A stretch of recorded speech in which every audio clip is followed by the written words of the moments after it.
You know, as I've worked with nonprofits over the years, one of the things I've discovered that large or small, we all share a key principle in what it is we're trying to achieve in business operations in our nonprofit, particularly our nonprofit organizations that are donor supported. So essentially, we want to figure out how to get, keep, and grow prospects. I mean, that sounds like a simple goal, if you will, and it's, 3 words, if you will. But the key is to figure out, well, how can we take this big concept of figuring out how to get, keep, and grow prospects? How can we operationalize it? How can we implement that big idea?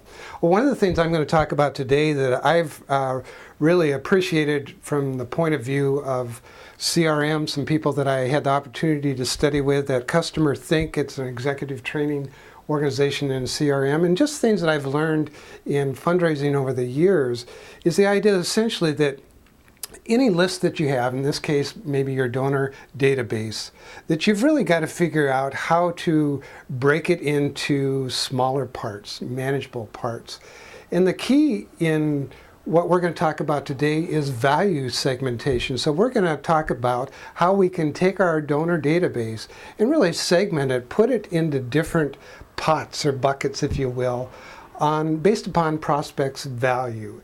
And the key in any segmentation, as I mentioned, is break a large project into smaller manageable parts. Well, the same thing with data. You want to take all of that data that we're all awash in, hopefully awash in data, because that's one of our key enterprise resources. We've got all this data, it's growing all the time. Donor data, how do we manage it? How do we get value out of it? Well, one of the things when you're going to segment your prospect pool, for instance, is a key principle in segmentation is you make sure that the differences between the segments are very notable. So that if one person is in segment A, for example, and other people are in segment B, there should be distinct differences between those segments. And why is that important? It's important because as you start to figure out, well, how can I create an interactive relationship with prospects in segment A, we really have to figure out how to create custom communications with the prospects in that segment.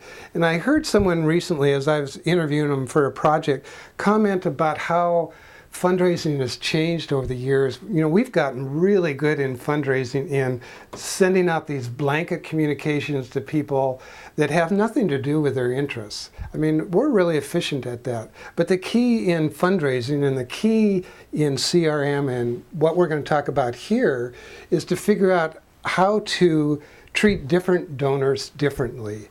And once that happens, an example of how that has changed over the years, getting back to what one of my colleagues recently mentioned, is it used to be we would, for instance, in poverty, a church would be concerned with poverty essentially in the world. It was that general topic of poverty.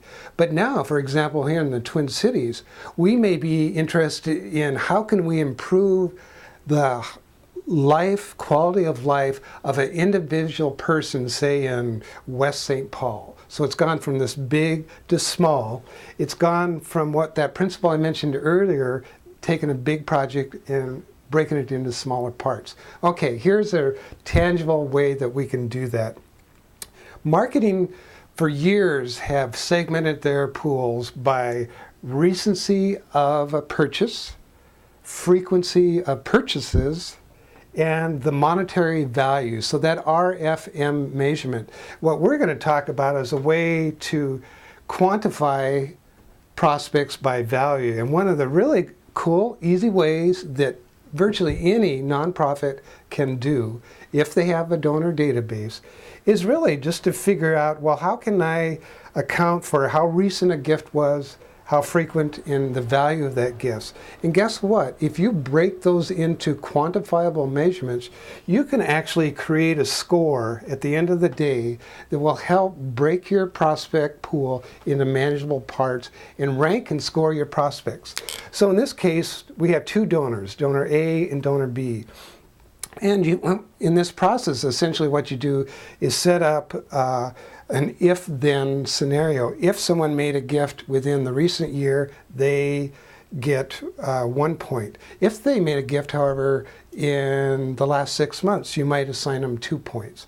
So the idea is to continually add more insight into your donors so that you can figure out how to truly treat different donors differently. So frequency, if somebody's made gifts, say $500 gifts repeatedly over the last 5 years, they might get 2 points. But if someone's made a $1,000 gift every year over the last 5 years. So it essentially goes on like that. You assign value or points to each of your donors in your prospect pool.